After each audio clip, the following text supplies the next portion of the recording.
सरकारचा भोंगळ आणि उघड कारभार ह्याचे सर्व पुरावे मी जाहीर करत आहेत.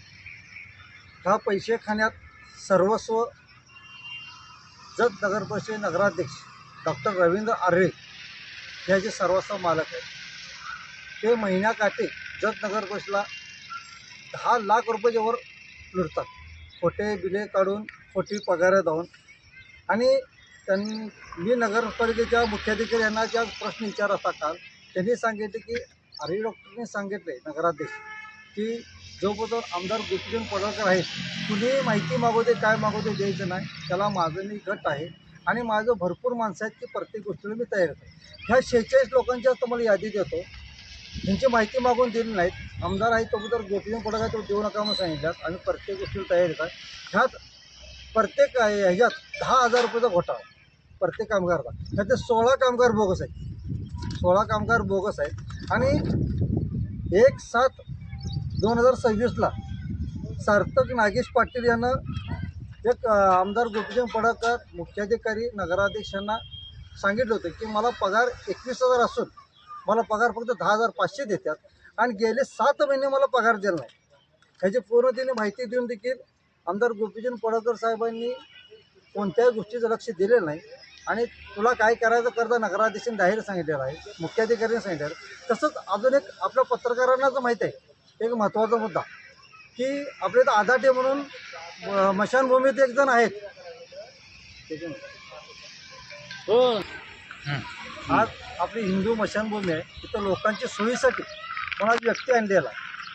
त्याला पगार किती असतात?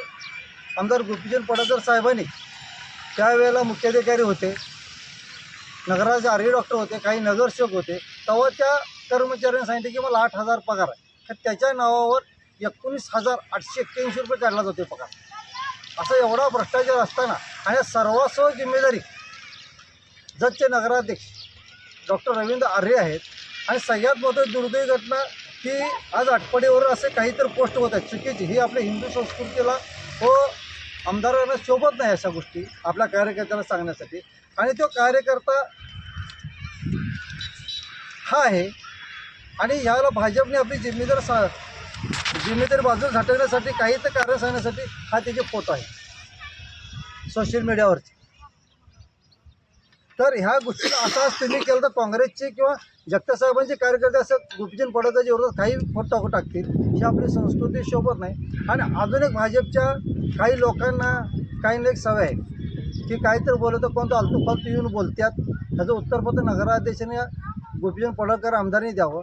आणि इथून पुढे तर असं आलतू फालतू कोणतरी मला काहीतरी बोलायचा प्रयत्न केला किंवा असे कोण काय पोस्ट टाकायचे प्रयत्न केली तर टिमुरड्या नात्याने मी सांगतोय, नाही त्यांच्या डोंगराखाली फटाकड उडवली तर नावचा टिमुरड्या नाव नाही. त्यामुळे इथून पुढं कोण लई बोलताना विचार करून बोलावं. आणि आता फटाकड्याचा आवाज असा येणार नाही.